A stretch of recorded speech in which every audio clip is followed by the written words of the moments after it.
제가 처음 보는 분들에게도 인사를 하면 그분들이 저에게 참 인상이 좋습니다 라는 얘기를 많이 해주십니다.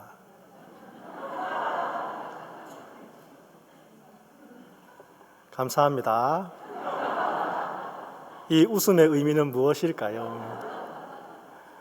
네, 제가 그렇게 키가 큰 편은 아닙니다. 그렇죠? 여러분 보시다시피 키가 그렇게 큰 편이 아닙니다.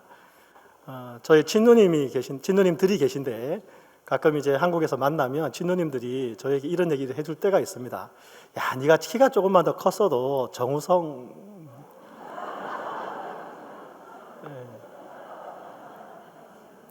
라는 이야기를 지금도 가끔 해주곤 합니다. 그날 제가 소고기를 샀는지는 잘 기억에는 없습니다. 그래서인지 제가 어릴 적에 사진을 찍으면 제가 까치발을 하고 사진을 찍었던 때가 있었다는 것을 제가 기억합니다. 조금이라도 키가 더 커 보이려고, 좀 더 멋있어 보이려고 그렇게 까치발을 하고 사진을 찍었던 거죠. 지금은 제가 사진을 찍으면 어떻게 하는지 아시나요? 까치발 하진 않습니다. 배에 힘을 줍니다. 여러분들은 사진 찍을 때 어떻게 하시나요? 요즘은 또 앱이 잘 나와가지고 필터를 쓰시더라고요. 우리 자매님들은. 모른 척 하시네요. 누구나 이런 컴플렉스 하나쯤은 가지고 있습니다. 내가 굳이 얘기하려고 하지도 않고 또 잘 모르는 사람이나 별로 관계가 깊지 않은 사람이 굳이 나에게 이야기를 해주면 뭐 수치심까지는 아니어도 조금 기분이 좋지 않은, 기분이 상하는 그런 이야기들이 있습니다. 그래서 그런 이야기를 하시려면 조금 조심하셔야 합니다. 저보고 목사님 배가 많이 나오셨네요 라고 얘기하시려면 최소한 제 배를 나오게 하신 다음에 그렇게 하셔야 됩니다. 저한테 밥을 해주시든지 밥을 사주시든지 그렇게 하셔야 됩니다. 제 아내까지는 아니어도 최소한 제 친누님 정도는 되어야 저보고 야, 너 배 나왔다라고 얘기하실 수 있습니다. 저에게 혹시 그런 얘기 하시면 제가 겉으로는 웃을 수 있지만 속으로는 밥도 한번 안 사주시고 저런 이야기 하시네 얘기할 수 있는 거죠. 제 배가 많이 나왔습니까? 별로 안 나왔죠. 감사합니다. 복 받으세요. 제가 와이셔츠와 블레이저로 잘 가리고 있습니다. 멋있어 보이려고. 그런데 사도 바울은 어쩌면 숨기고 싶은 이야기, 자기의 육체 가운데 가시가 있다는 이야기, 게다가 그 육체의 가시가 사탄의 사자라는 이야기를 고린도 교회에 이야기합니다. 게다가 약할 때가 강함이라는 그 말도 안 되는 이야기, 약한 것과 강한 것은 서로 다른 반대의 성질인데 약한 게 강하다고 이야기하면서 자기의 육체의 가시를 이야기해 주고 있습니다. 왜 하나님께서 우리에게 그 말씀으로 성경을 통해서 그런 말씀을 하고 계실까요? 이 고린도 후서는 바울이 디도를 만나러 고린도로 가는 중에 디도를 마게도냐에서 만나고 난 다음에 고린도 교회에 써서 보낸 편지입니다. 지금이야 편지가 짧지만 우리 고린도 전서나 고린도 후서를 보아도 당시의 편지가 엄청 길다는 것을 우리가 알 수 있죠. 처음에 바울이 에베소에서 목회할 때에 고린도 교회에서 전해진 그 여러 가지 문제들 때문에 바울은 고린도 교회에 편지를 써서 보냈었습니다. 그리고 그것도 자기가 사랑하는 영적인 아들 디모데의 손에 그 편지를 보냅니다. 그런데 고린도 교회가 그 편지를 읽고 난 다음에도 여전히 고린도 교회에 문제는 있었고 그래서 바울이 디도를 또 고린도 교회에 보냅니다. 근데 고린도에 갔던 디도가 소식을 전해주지 않자 바울은 에베소에서 목회하고 있었던 중에도 불구하고 자신이 직접 고린도에 가봐야 되겠다는 생각을 하고 그 길을 떠났습니다. 이게 사도행전 20장에 나오는 이야기죠. 그러다가 마게도냐에서 디도를 만납니다. 그래서 디도를 통해서 고린도 교회의 여러 가지 상황들을 듣고 다시 편지를 써서 보내면서 이 고린도 후서를 기록하게 된 것이죠. 바울은 또 이 고린도 교회를 자신이 직접 개척했었습니다. 자기가 목회했던 교회가 이 고린도 교회입니다. 2차 전도여행 중에 1년 6개월 동안이나 바울은 고린도 지역에서 열심히 목회해서 이 고린도 교회를 세웠습니다. 1년 6개월이 지나고 난 다음에 이 고린도 지역에서 유대인들의 소요와 고소가 있었고 그 고소가 있고 난 다음에 바울은 이제 에베소를 들려서 안디옥으로 2차 전도여행을 마치고 난 다음에 다시 3차 전도여행을 떠나서 에베소에서 고린도 교회 소식을 듣고 있는 것이죠. 그래서 정말 이 바울이 고린도 교회를 직접 개척했기 때문에 바울은 고린도에 편지를 보내면서 내가 너희를 얼마만큼 사랑하는지 표현해 주고 있습니다. 너무나 사랑해서 내가 아비의 마음으로 너희를 낳았다고까지 얘기합니다. 자기 남자인데 고린도 교회 성도들에게 내가 너희를 낳았다라고 얘기하는 거죠. 그래서 이 고린도 교회는 바울에게 있어서는 너무나 중요한 교회였습니다. 고린도 교회 성도들이 바울이 너무나 사랑하는 성도들이었던 것이죠. 결코 포기할 수 없는 교회였습니다.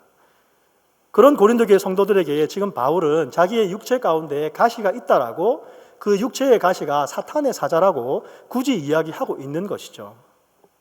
조금 배가 나왔다거나 키가 조금 작다거나 그런 정도의 차원의 이야기가 아닙니다. 교회의 지도자가 몸에 육체에 가시가 있다는 것, 게다가 그 육체의 가시가 사탄의 영향력이라는 것을 얘기한다는 것은 그렇게 쉬운 일이 아니었을 것입니다. 교회의 지도자인 바울이 어떻게 사탄의 영향력 아래에 있어서 그 사탄의 사자가 바울의 삶 가운데 어떤 힘을 가질 수 있는가, 성도들이 질문할 수 있었던 것이죠. 게다가 바울은 갈라디아 교회에 편지를 써서 보낼 때 보면 그 육체의 가시가 사람들에게 시험이 될 만한 것이다라고 이야기했습니다. 사람들이 흔히 그냥 바울의 육체 가운데 있는 그런 질병을 보면 정말 시험 될 만한 일이라는 것이죠. 게다가 사도 바울은 이미 고린도 교회 안에서 모든 사람들의 지지를 받는 그런 사도는 아니었습니다. 고린도후서 10장 10절을 보면 사람들이 고린도 교회에서 바울에 대해서 이야기할 때에 그의 편지들은 무게가 있고 힘이 있으나 그가 몸으로 대할 때는 약하고 그 말도 시원하지 않다라는 평가를 이미 하고 있었던 것이죠. 사람들이 사도 바울에 대해서 그런 평가를 하고 있었습니다. 그런데 육체에 가시가 있다는 것을 굳이 이야기해 주고 있는 것이죠. 게다가 이 고린도 교회에는 그 당시에 거짓 사도들, 속이는 일꾼들이 있었습니다. 그래서 바울이 전한 복음을 잘못된 복음이라고 하고 자기들이 가짜 복음을 전하고 있었습니다. 고린도후서 11장 13절 말씀 보면 그런 사람들은 거짓 사도요 속이는 일꾼이니 자기를 그리스도의 사도로 가장하는 자들이라고 사도 바울은 고린도 교회 안에 있던 거짓 사도들의 존재도 알고 있었던 것이죠. 그런 상황에서 고린도 교회 성도들이 바울의 육체의 가시로 인해서 바울을 만약 고린도 교회의 지도자로 인정하지 않으면 어떻게 되겠습니까? 바울을 만약 사도로 인정하지 않으면 사탄의 사자가 그의 삶 가운데 영향력을 발휘하는 그 사람을 우리는 지도자로 인정할 수 없다라고 말하면 바울이 어떻게 됐겠습니까? 바울의 마음 가운데 그런 두려움이 없었을까요? 자기의 육체의 가시를 드러내는 것으로 인해서 수치를 경험할지도 모른다는 그런 공포가 없었을까요? 어떻게 바울은 그런 자기의 약점을, 자기 육체의 가시를 고린도 교회 성도들에게 말할 수 있었을까요? 우리는 두려움이 있기 때문에 한없이 약한 사람이 될 때가 있습니다. 우리도 우리를 그렇게 약하게 만드는 수치나 두려움과 공포가 있는 것이죠. 우리가 언제 그렇게 됩니까? 제가 대학교를 처음 지원했을 때 고등학교를 졸업하고 대학교를 지원했는데 입시가 안 됐습니다. 떨어졌죠. 근데 제가 고등학교 때 교회에서도 활동도 많이 하고 친구들도 잘 사귀고 아주 즐겁게 재미있는 교회 오빠였는데 대학에 떨어지고 나니까 제가 너무나 약한 사람이 되더라고요. 친구들과도 어울릴 수 없고 혼자 있는 것을 좋아하고 혼자 앉아있고 놀이터에 그냥 혼자 앉아있는 그런 사람이 되었습니다. 또 이런 경우도 있을 수 있죠. 학우들은 다 대학을 다니면서 직장을 구하는데 자기는 직장을 구할 수가 없습니다. 대학을 졸업하고 열심히 시험을 보고 있는데 그 시험을 칠 때마다 자기는 떨어집니다. 다른 사람들은 다 잘 나가는 것 같은데 자기가 직장에서 해고를 당합니다. 다른 사람들은 직장에서 승진도 하고 또 월급도 올라가고 스탁 옵션도 받게 되고 또 싱글하우스도 턱턱 잘 사고 어떤 사람은 집도 있는데 또 하나 사가지고 투자한다고 얘기하고 그러고 있는데 자기는 아직 아파트에서 살고 있습니다. 다른 사람들은 다 키가 큰데 자기는 키가 작습니다. 다른 사람들은 다 날씬한데 자기는 배가 나와 있죠. 다이어트를 하는데도 입에는 들어가지 않습니다. 다른 사람들은 다 배우자가 있는데 자기는 아직 결혼도 못했습니다. 식구들 만나는 게 두렵습니다. 다른 사람들은 다 결혼하고 다 자녀를 두었는데 자기는 자녀가 없습니다. 그래서 자녀 얘기가 나올 때마다, 자녀 교육에 대한 얘기가 나올 때마다 숨고 싶고 만나고 싶지 않고 도망가고 싶습니다. 심지어 다른 사람이 안 하는 행동들을 내가 해야 되는 경우가 생길 때도 우리는 약해집니다.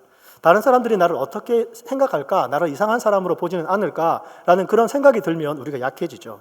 마땅히 해야 되는 것이고 좋은 것이라고 생각이 들지만 다른 사람들은 하지 않을 때 우리가 약해지고 그것들을 하지 않으려는 생각이 들 때가 있습니다. 우리 믿는 그리스도인들이 믿지 않는 VIP들에게 복음을 전하지 못하는 가장 큰 이유가 무엇입니까? 내가 직장에서, 삶의 현장에서 예수님에 대해서, 믿음에 대해서, 복음에 대해서 이야기하면 혹시나 그 사람들이 나를 광신자처럼, 마치 이상한 사람처럼 생각할까 봐 우리가 복음을 전하는 경우도 있지 않습니까? 게다가 교회에서도 목장에 참여하라고 공동체를 만들라고 이야기하고 있지만 내가 목장에 참여해서 내 삶을 이야기하고 내 신변을 이야기하고 내 가족을 얘기하고 내 직장을 이야기했을 때에 혹여나 사람들이 나를 잘못 오해할까 봐, 이상하게 생각할까 봐 그냥 참여해도 내 삶에 대해서 잘 나누지 않거나 혹은 참여하지 않고 그냥 목장 생활을 안 하는 경우도 있습니다. 내가 어떤 사람이 되어야 된다는 나의 기준이 있고 사회의 기준이 있습니다. 근데 그런 기준들이 내 발목을 붙잡거나 움직이지 못하게 하고 우리를 약하게 만들기도 합니다.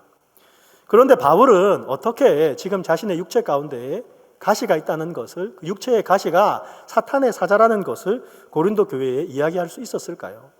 정말 바울의 마음 가운데에는 정말 어떤 두려움도 어떤 수치심에 대한 공포도 없었을까요?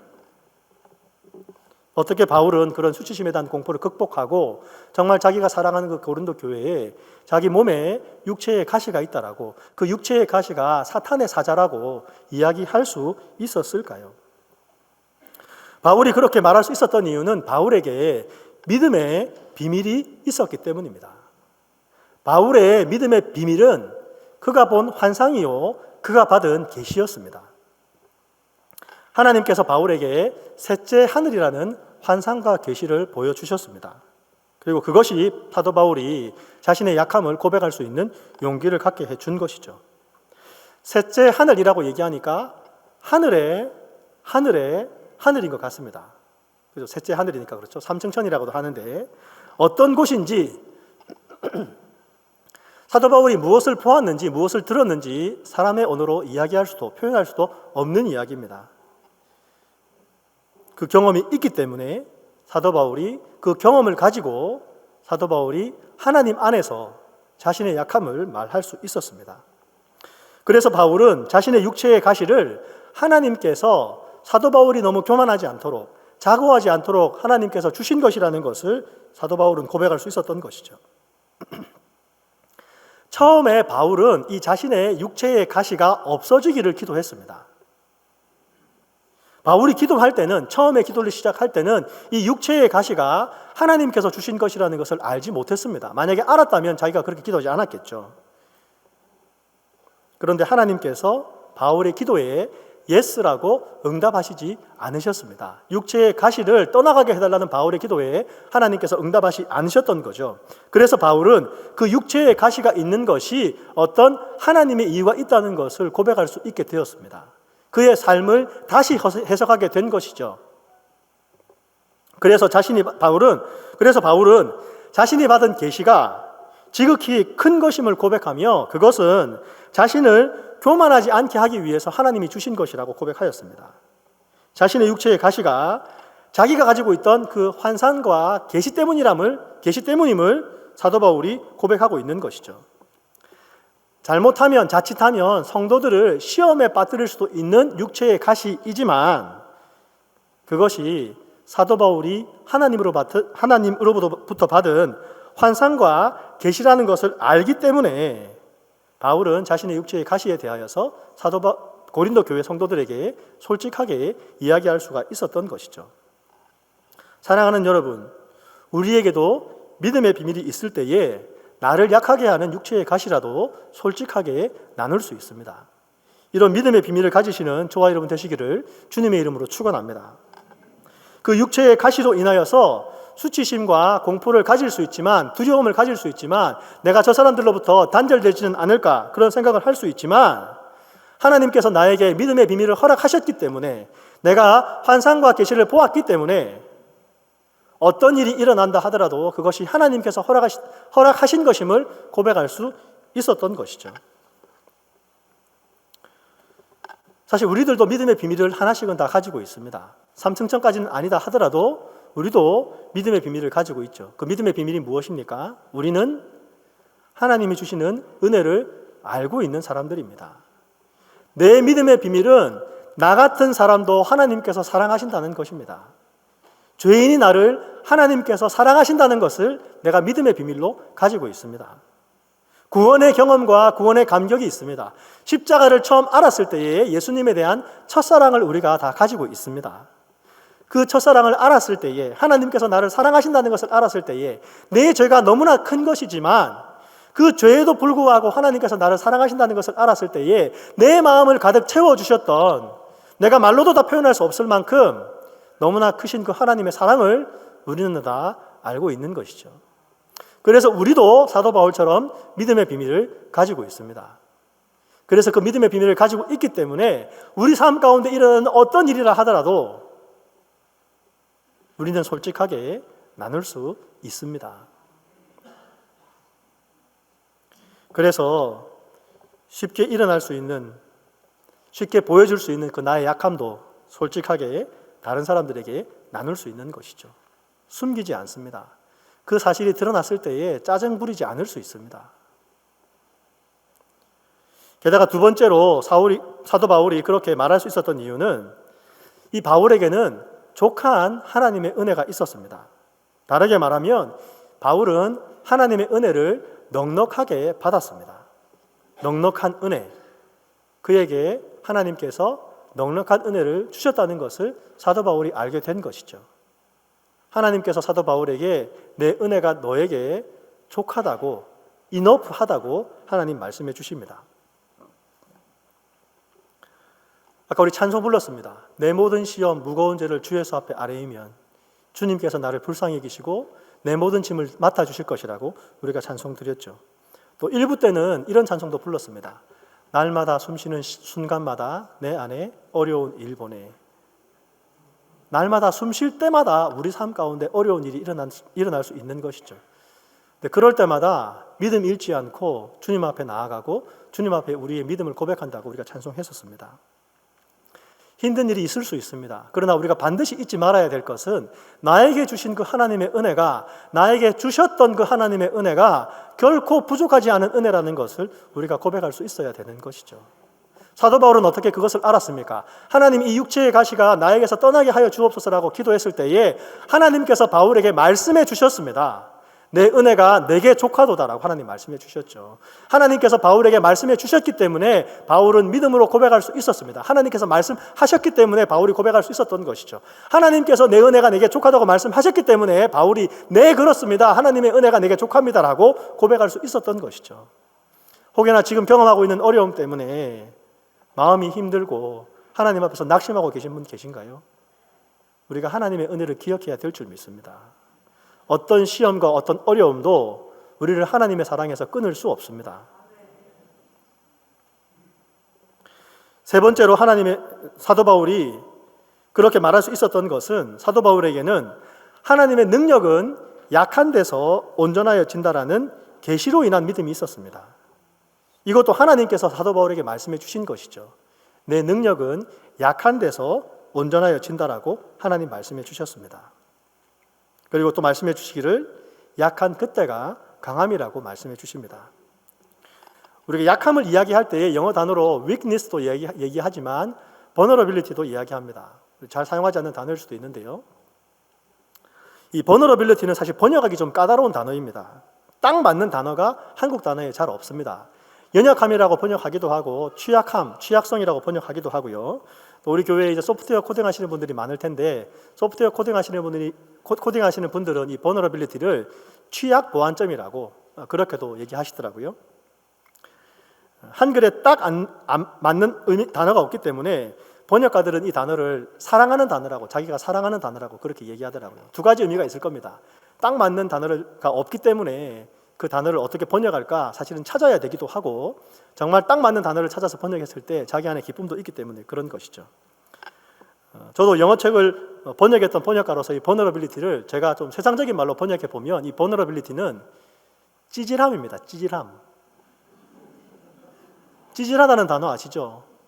상처받기 쉽고 부서지기 쉽고 겉으로 봤을 때 좀 단단하고 힘이 있으면 좋을 것 같은데 왠지 찌질한 것, 그거를 vulnerability라고 번역할 수 있습니다. 그런데 하나님은 약한 데서 온전하여진다라고, 그 약함이 강함이라고 말씀해 주십니다. 찌질한 나도 사랑해 주시는 그 하나님의 은혜와 사랑을 알면, 나도 받아주시는 그 하나님의 사랑을 알면 내 연약함도, 나의 vulnerability도, 나의 찌질함도 인정하고 거기에서 출발할 수 있다라고 하나님 말씀하시는 것이죠. 또 극과 극은 통한다고, 이 vulnerability의 찌질함하고 우리 영어 단어 중에서 cool이라는 단어 있잖아요. 예, 내가 상처가 있어도 그냥 아무렇지도 않은 것처럼 할 수 있는, 이혼한 전처와 함께 사업을 할 수 있는 뭐 그런 걸 쿨이라고 얘기하잖아요. 예, 영화에 나오지 않습니까? 예, 쿨하다고. 예. 예, 그런 걸 쿨이라고 하는데, 이 vulnerability의 극과 쿨의 극은 서로 통하는 거죠. 또 내 안에 있는 그런 잘못된 부분들, 내 안에 있는 부족한 부분들, 잘못됐다기보다는 부족한 부분들, 그런 것을 하나님 앞에서 바로 보고 그것을 인정할 수 있는 것, 그것이 바로 용기라고 이야기할 수 있습니다. 영어에 courage라는 단어가 있고 이 bravery라는 단어가 있는데, 이 영어의 courage라는 단어도 이 라틴어 커라는 단어에서 이 courage라는 단어가 나왔는데, 이 라틴어 커는 뜻은 hurt라는 뜻이라고 합니다. 그래서 이 영어의 courage는 가슴을 열고 자기의 있는 모습 그대로를 이야기할 수 있는 것, 그것을 용기라고 이야기합니다. 예수님도 예수님의 이 연약함을, 이 예수님의 vulnerability를 나타내셨습니다. 예수님께서 겟세마네 동산에서 어떻게 기도하셨습니까? 이 잔을 내게서 옮겨달라고 예수님 기도하셨죠. 예수님 십자가를 앞두고 예수님 하나님께 이렇게 기도하지 않았습니다. 아버지, 내가 십자가를 지겠습니다. 내가 이 땅에 하나님 보내신 하나님의 어린 양으로 왔으니 내가 그 십자가를 지겠습니다. 나는 그 십자가를 질 수 있습니다. 라고 예수님 기도하시지 않으셨었어요. 아버지, 할 수 있거든. 이 잔을 내게서 옮기시라고. 그리고 예수님 그런 기도를 한 번만 드리신 게 아닙니다. 3번씩 드리셨어요. 예수님의 그 연약함을 예수님 드러내셨습니다. 게다가 예수님은 혼자 하나님 앞에서만 그런 것을 드러내셨던 게 아니셨어요. 제자들에게 예수님 뭐라고 말씀하셨습니까? 내 마음이 매우 고민하여 죽게 되었으니 너희는 여기 머물며 나를 위해서 깨어있어 달라고 예수님은 제자들에게 부탁하셨던 것이죠. 마음이 고민해서 죽게 되었다는 그 얘기를 예수님은 제자들에게 하셨던 겁니다. 게다가 십자가 위의 그리스도는 예수님의 연약함이 가장 드러난 곳이기도 합니다. 예수님 십자가 위에서 어떻게 계셨습니까? 헐벗고 벌거벗고 가시 면류관을 머리에 쓰시고 못 박히셔서 신음하고 제자들에게도 버림받고 결국 아버지께도 버림받아서 예수님, 나의 하나님 나를 어찌하여 버리셨나이까? 라고 예수님 고백하셨던 것이 그 십자가 위에서의 예수님이셨습니다. 그런데 하나님께서 그 예수님을 어떻게 하셨습니까? 그 십자가의 그리스도를 부활하게 하심으로 하나님의 능력을 완전케 하셨습니다. 그래서 예수님은 하나님의 능력이라고 이야기하는 것이죠. 그리스도가 하나님의 능력입니다. 오직 부르심을 받은 자들에게는 유대인이나 헬라인이나 그리스도는 하나님의 능력이요 하나님의 지혜라고 이야기하고 있는 것이죠. 우리도 우리 안에 어떤 사람이 되어야 된다는 그런 강박관념이 있다면 그것을 십자가 앞에 내려놓아야 될 줄 믿습니다. 이겨야 된다는 강박관념, 최고가 되어야 된다는 강박관념, 또 성공해야 된다는 그런 강박관념을 내려놓아야 되는 것이죠. 네, 여러분, 제가 꿈과 소원을 포기하라는 말이 아닙니다. 그런 게 필요 없다는 얘기가 아니죠. 꿈과 소원을 향하여 나아가고 있는 과정 중에 있다는 것이 나를 붙잡고 나를 주저하지 않게 하라는 말씀입니다. 남들과 비교해서 내 꿈과 소원이 아직 이루어지지 않았다 하더라도 그 이루어지지 않았다는 그 사실이, 내가 지금 과정 중에 있다는 그 사실이 나를 주저앉게 만들지 않도록 하라는 말씀이신 것이죠. 내가 지금 아직 기준에 좀 미치지 못했으면 어떻습니까? 그걸 그냥 겸손하게 인정하고 고백할 수 있어야 되는 것이죠. 뭐 좀 그러면 어떻습니까? 키가 좀 작으면 어떻습니까? 배가 좀 나오면 어떻습니까? 아무도 우리를 그리스도 사랑에서 끊을 수가 없습니다. 아무것도 우리를 그리스도의 사랑에서 끊을 수가 없는 것이죠. 내가 확신하노니 사망이나 생명이나 천사들이나 권세자들이나 현재일이나 장래일이나 능력이나 높음이나 기쁨이나 다른 어떤 피조물이라도 우리를 그리스도의 사랑에서, 우리 주 그리스도 예수 안에 있는 하나님의 사랑에서 끊을 수 없다라고 말씀은 우리에게 이야기해 주고 있습니다. 오래된 노래긴 한데요, 우리 최성수라는 가수가 동행이라는 노래를 발표해서 부른 적이 있습니다. 노래 아시나요? 누가 나와 같이 함께 울어줄 사람 있나요? 누가 나와 같이 함께 따뜻한 동행이 될까 하는 거죠. 1부 때는 안 불렀는데 2부 때는 불렀네요.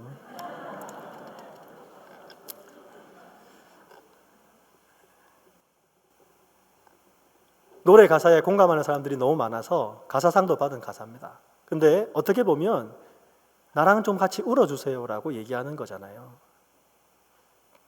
찌질하잖아요. 근데 누가 나와 같이 함께 울어줄 사람이 있는지 물어보는 게 약해서만이 아닙니다. 찌질해서만 그런 게 아닙니다. 인생의 어려움을 알고 내 인생 가운데 불안함과 확신 없음과 슬픔과 어둠 속의 미로 같은 그런 삶의 능력이 부족해서 어쩔 수 없이 경험해야 되는 그런 아픔이 있다는 것을 알기 때문에 내가 그렇게 아마 울지도 모른다는 그런 마음을 가지고 나와 함께 울어줄 사람이 있는지 노래하고 있는 것이죠. 그래서 혹시 너도 그렇지 않은지, 그래서 나와 함께 동행해 보지 않겠는지 그렇게 이야기하고 있는 것이죠. 자, 동행이라는 노래를 찾으니까 우리 최성수 씨만 노래를 지은 게 아니더라고요. 또 젊으신 분들은 김동률이라는 가수도 알 텐데 김동률 씨도 동행이라는 노래를 직접 가사를 쓰고 노래를 붙였습니다. 나중에 시간 되실 때 한번 가사를 보시면 젊으신 분들은 좀 더 그 가사에 공감이 되실 겁니다. 약함을 인정하고 고백하는 그 자리가 은혜의 자리가 되는 줄 믿습니다. 그 자리에서 주님의 능력이 드러나고 우리가 은혜로 새롭게 될 줄 믿습니다. 약할 그때가 바로 강함이라는 것을 깨닫고 난 후에 우리는 이렇게 고백할 수 있어야 됩니다. 나는 괜찮다고, 나는 다시 시작할 수 있다고, 나는 충분하다고, 이너프하다고 그렇게 고백할 수 있어야 되는 것이죠. 누가 나와 함께 울어줄 사람이 있습니까? 라고 물어볼 수 있는 용기도 가질 수 있습니다. 나에게 울 일이 있습니다. 내가 울 수밖에 없습니다. 라고 고백할 수 있습니다. 누가 나와 같이 함께 울어줄 사람이 있는가 물어볼 수 있어야 되는 것이죠. 사랑하는 여러분, 그리스도의 능력이 머무는 곳이 어디입니까? 하나님께서 능력을 주시는 곳이 어디입니까? 그리스도의 능력이 머물 것 같은 곳은 어디입니까? 성경이 말하는 곳은 약한 곳 그곳에 하나님의 능력이 머문다라고 말씀해 주고 있습니다. 그래서 우리는 우리 약함을 발견하고 그것을 인정하고 나눌 수 있어야 됩니다. 같이 울어줄 사람이 있는지 찾아보셔야 돼요. 약함을 드러내므로 우리 주님의 공동체를 이루시길 바랍니다. 우리 안에 있는 그 두려움을, 수치심에 대한 공포를 이겨내셔야 됩니다. 하나님께서 나에게 주신 그 연약함이라는 선물에 감사할 수 있어야 됩니다. 약점들이 있다면 기쁘게 받아들이셔야 됩니다. 그리고 사도 바울이 했던 것처럼 그 약점들을 하나님께 아뢰고 예수님께 넘겨드려야 됩니다. 나에게 약함이 있습니다, 하나님. 이 약함을 가져가 주십시오라고 기도했을 때에 우리에게 응답하시고 말씀하시는 하나님의 음성을 들어야 되는 것이죠. 그렇게 되면 빌립보 교회에 사도 바울이 이야기해 준 것처럼 내게 능력 주시는 자 안에서 내가 모든 것을 할 수 있다라고 고백할 수 있습니다. 내게 능력 주시는 자 안에 있기 때문에, 내 약함도 주님께 드렸기 때문에 내가 할 수 있는 것이죠. 내가 모든 것을 할 수 있다는 거기에만 초점을 둬서 이 말씀을 이해하시면 안 됩니다. 어떤 환경 가운데에도 내가 처할 수 있다라고, 일체의 비결을 배웠다고, 그래서 내게 능력 주시는 자 안에서 내가 모든 것을 할 수 있다라고 사도 바울은 고백했습니다. 인간의 고통 자체가, 우리 삶에 일어나고 있는 그 아픔과 어려움이, 그 고난이 하나님의 거룩한 능력을 보여주는 것이 아니라 하나님의 사람들이 스스로를 드러내고 겸비하여서 스스로의 연약함을 인정할 때에 하나님의 능력이 그 하나님의 사람의 능력을 통하여서, 하나님의 사람의 삶을 통하여서 흘러가게 되는 것이죠. 또 우리는 같이 울어주겠다는 사람이 되어야 됩니다. 나와 같이 울어달라는 그 사람에게 같이 울어주어야 되는 것이죠. 그게 바로 공동체의 강함입니다. 우는 사람과 함께 울어줄 때 공동체가 강하여집니다. 공동체가 언제 약해지겠습니까, 여러분? 누가 우는 사람이 있는데, 아픈 사람이 있는데 그냥 그 사람 울도록 내버려 두면 그게 공동체의 약함이 되는 것이죠. 우는 사람이 있을 때 같이 울어주면 그 같이 울어주는 것이, 같이 약해지는 것이 강함이라고, 그 공동체의 강함이라고 하나님 우리에게 말씀해 주고 계신 것이죠.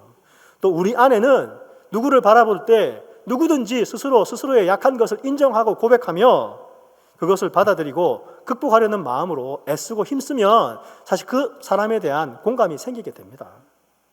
그 약함이 아름답게 느껴지고 가서 꼭 안아주고 싶은 것이죠. 여러분 그러시잖아요. 우리 안에 컴패션이 있습니다. 다른 사람들을 향한 컴패션이 하나님 주신 형상이기 때문에 가지고 있습니다. 그 컴패션이 있을 때에, 그 컴패션을 나타낼 때에 우리 안에 커넥션이 생기게 되는 것이죠. 아무도 혼자 떨어져 있지 않습니다. 홀로 있지 않습니다. 커넥션이 생깁니다. 공동체가 되게 되는 겁니다. 공동체 안에서 서로의 연약함을 마주하고 안아줄 때에 그곳에 임하시는 하나님의 능력을 체험하는 우리가 되기를 주의 이름으로 축원합니다. 그리고 사도 바울은 고린도 교회를 너무나 사랑했어요. 고린도 교회를 너무나 사랑하기 때문에 자기의 약함을 드러낸다 하더라도 그것이 하나님 안에서 은혜가 될 것을 사도 바울은 고백할 수 있었고, 그 사랑하는 성도들에게 자기 육체에 가시가 있다라고, 그 육체의 가시는 사탄의 사자라고, 그러나 내가 하나님께 기도했을 때에 하나님께서 나에게 말씀해 주신 것은 내 능력은 약한 데서 온전해지는 것이다, 내가 약할 그때가 바로 강함이다라고 하나님 말씀해 주셨다는 것을 고린도 교회 성도들에게 나누게 된 것이죠. 그의 안에 두려움이 있을 수 있었지만, 수치심에 대한 공포가 있을 수 있었지만, 사도 바울은 하나님 안에서 누가 나와 같이 함께 울 수 있느냐, 나와 같이 함께 울 수 있는 사람들이 고린도 교회에 누가 있는지 물어보았고, 고린도 교회는 사랑으로 응답했을 줄 믿습니다. 사랑하는 여러분, 공동체를 만들어 가십시다. 우리 임마누엘 장로교회가 올해 표어가 주님의 공동체, 함께 웃고 함께 울자입니다. 근데 올해의 사실 주제는 성숙이죠. 성숙. 우리가 그리스도 안에서 자라가야 되는 한 해입니다. 근데 성숙과 공동체를 만드는 것, 어떻게 연결되는 겁니까? 내가 다른 사람의 기쁨에 함께 기뻐하고 내가 다른 사람의 아픔에 함께 아파하는 것, 그게 우리를 성숙하게 만드는 일이라는 것이죠. 우리 교회가 성숙해지는 길이라는 것을 말씀하시는 것이죠. 사랑하는 여러분, 올 한 해 성숙해져가는 저와 여러분 되시기를 주님의 이름으로 축원합니다. 누가 나의 약점을 이야기할 때에 그 약점 때문에 기분 나빠서 짜증 부리고 그러는 것이 아니라, 네, 저 그렇습니다. 하지만 그것 때문에 제가 주저앉지 않습니다. 거기서 저는 다시 시작합니다. 왜냐하면 주님이 나에게 내 은혜가 내게 족하다고 말씀하시기 때문에, 내가 약한 그때가 곧 강함이라고 말씀하시기 때문에 저는 그렇지만 다시 시작합니다. 그 아픔을, 그 약함을 가슴에 품고 하나님 앞에 나아가 기도하고 하나님 앞에 나아가 은혜를 구하고 하나님께서 말씀하시는 것에 순종하려고 합니다라고 고백하는 저와 여러분 되시기를 주님의 이름으로 축원합니다. 저 배 나왔습니다. 같이 기도하겠습니다. 하나님 아버지, 약한 저희들을, 죄인된 우리들을 사랑하여 주셔서 감사합니다. 그 하나님의 사랑을 더욱더 저희들에게 알려주시옵소서. 그래서 그 사랑 때문에 우리의 약함도 우리의 부족함도 주님 앞에 내려놓는 우리가 될 수 있도록 주여 도와주시옵소서. 무거운 짐을 나 홀로 지지 않도록 주님 도와주시고, 또 형제가 자매가 홀로 그 무거운 짐 때문에 고통하지 않도록 하나님 저희들에게도 같이 손잡아 줄 수 있는, 같이 울어줄 수 있는 마음을 허락하여 주옵소서. 예수님 이름으로 기도합니다.